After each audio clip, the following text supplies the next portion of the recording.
pejabat politik. Masa gini nggak boleh berpolitik, nggak boleh. Menteri juga boleh. Pejabat politik. Masa gini nggak boleh berpolitik, nggak boleh. Menteri juga boleh.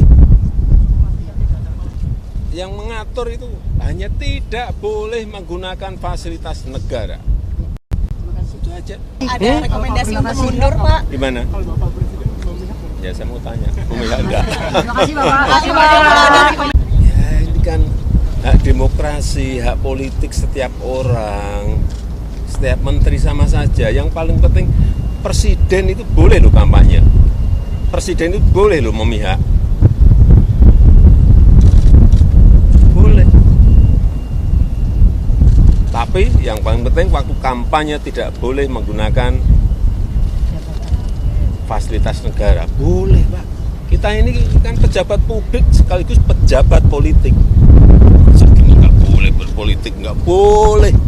Menteri juga boleh. Gimana? Itu saja. Yang mengatur itu hanya tidak boleh menggunakan fasilitas negara. Itu aja. Pak, kemudian kalau misalnya ada rekomendasi untuk mundur, Pak? Gimana? Ya saya mau tanya. Ya enggak. Terima kasih, Bapak.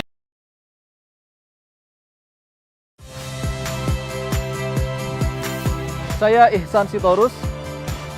Saksikan program-program Kompas TV melalui siaran digital, pay TV, dan media streaming lainnya. Kompas TV, independen, terpercaya.